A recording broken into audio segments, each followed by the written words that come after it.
The book of Vayikra, Leviticus, ends on somewhat of a melancholy note with Parshat Bechukotai. And in Parshat Bechukotai, Hashem says to the Jewish people that if you act with me in a casual way and you commit certain sins, then I'm going to act with you also in a casual way, and I'm going to visit upon you certain punishments that are commensurate and match the sins. And some of those punishments include the destruction of the temple and exile from the land of Israel. And in his famous commentary, the Meshech Chochmah, Rav Meir Simcha of Devinsk, wrote something that is really haunting and chilling. And if I'm not mistaken, he wrote it before World War I. It's a long, long essay about Jewish history and how it is that the Jewish people sin and go into exile and come back to their land.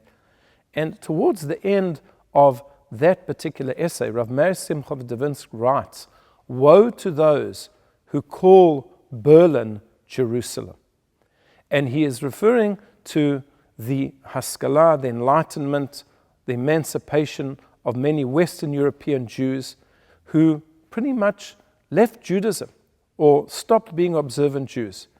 And very many of them said that Israel is not our homeland, but the country in which we live, that is now our homeland, and we have to be completely and utterly loyal to it. And the Jews that lived in Germany, for them, Berlin was Jerusalem.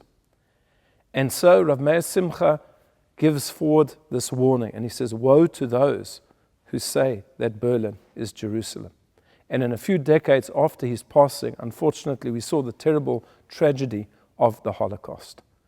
And yet this year, we celebrate and we commemorate the 50th year of the reunification of the true Jerusalem, Yerushalayim, the eternal capital of the Jewish people, which we will celebrate this week on the 28th of Iyar.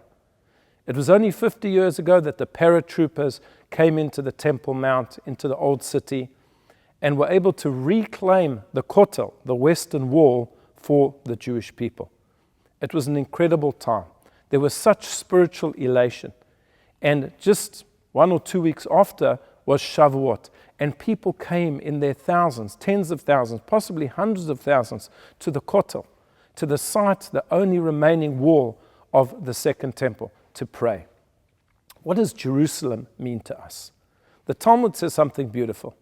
It says that God gave 10 measures of beauty to the world. Jerusalem took 9, and the rest of the world took 1. What that really means, in fact, is that Jerusalem got all of the beauty, all 10 measures. But just like we find in the laws of charity, that if you get 10 or you get 100 rand, you have to give 1/10 to charity. So too, Jerusalem had to give 1/10. She got all 10 measures of beauty, and she gave 1/10 to the rest of the world. So she is the most beautiful city. But what is the beauty of Jerusalem? I live in Cape Town. Cape Town is an absolutely awesome city. We've got rivers, we've got the sea, we've got the mountain, we've got cliffs. It's incredible. You go to Jerusalem, there's hardly any water there whatsoever. It's craggy, there's hills, it's dusty, it's on the edge of a desert. Where is the beauty of Jerusalem? And yet anybody who's been there will be touched by its spiritual essence and its spiritual quality. And yes, it does have physical beauty. Whether we would compare it to another beautiful capital is debatable, but it has the spiritual quality. And in fact, the sages tell us that something that is unique about Jerusalem is that it is there that God's presence is most manifest. Of course, God is everywhere, but we feel Him more in Jerusalem. People often remark that when they go to Jerusalem, they bump into people quite by chance that they haven't seen for years, as if it's some type of a coincidental meeting. People are inspired there. The level of learning in Jerusalem is of a different quality whatsoever.